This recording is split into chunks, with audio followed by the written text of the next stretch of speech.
It's pretty easy for a rumor to become fact in the public eye, especially if that rumor involves somebody famous. Of all the rock stars you'd expect to have died long ago, Keith Richards has to be at the top of the list. He's taken seemingly every drug there is, yet he survives and thrives more than 75 years later. It's not just about living forever, Jackie. The trick is living with yourself forever. One of the more popular theories about the guitarist's long life has less to do with healthy living and more to do with that in 1973, Richards paid for something every vampire victim tries their best to avoid. The theory goes that Richards needed to kick heroin in time for a major European tour that year. So he traveled to Switzerland and had all of his blood, as in every single drop, replaced, immediately curing himself of his addiction in the bargain. The theory is, of course, completely insane.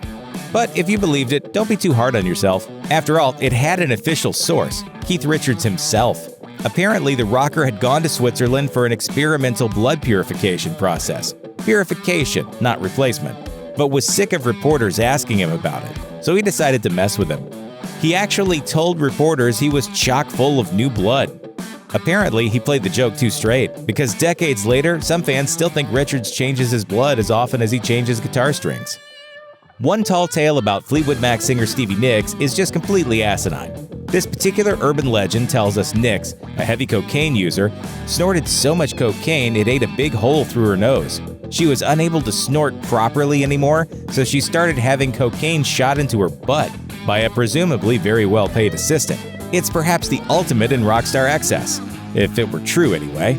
In a 2001 interview with Q, Nicks refuted the cocaine bum myth. Of course, that never ever happened. That is an absurd statement. It's not true.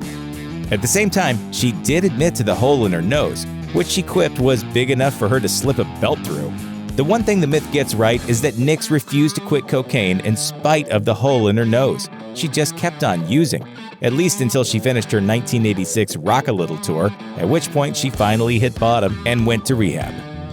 According to a lot of Pink Floyd fans, the English rock band had a covert agenda while recording the legendary album Dark Side of the Moon, namely to create a secret soundtrack to The Wizard of Oz. Apparently, if you play the film and the album at the same time by starting Dark Side at the MGM Lion's Third Roar, they sync up perfectly. The truth of this theory? Wrong, wrong, wrong, wrong. Wrong, wrong, wrong, wrong. You're wrong. You're wrong. The Dark Side Wizard sync-up has been tested many times, and it just doesn't work. Maybe a few moments work, like when Dorothy has a vision of Kansas as Floyd's Time sings about being home, but it's entirely coincidental. Drummer Nick Mason officially debunked the myth in 2010, telling the BBC, "The Tin Man and the Straw Man and all the rest of it had absolutely zero to do with Moon." You likely know Ozzy Osbourne as one of two things: a mumble-mouthed reality show star or heavy metal's undisputed Prince of Darkness. A lot of what built that legendary heavy metal reputation was myth, like the notion that he'd intentionally bite the heads off of live bats during concerts. Technically, this story is true. Ozzy did bite the head off a live bat on stage, but he didn't mean to. According to his autobiography, I Am Ozzy, he was playing a show in 1982 when a fan threw a live yet unconscious bat on stage. Ozzy, thinking it was a rubber toy, bit its head off. He immediately realized his mistake. As his wife Sharon panicked, Ozzy poetically mused, me.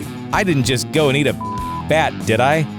He was rushed to the hospital for rabies shots, proving that sometimes people really do suffer for their art. Meanwhile, people were quick to believe Ozzy knew the bat was live and chomped it anyway. Since then, Ozzy's had a reputation as a bat meat aficionado, which certainly hasn't hurt his record sales. Just don't expect him to cameo in any Batman movies anytime soon.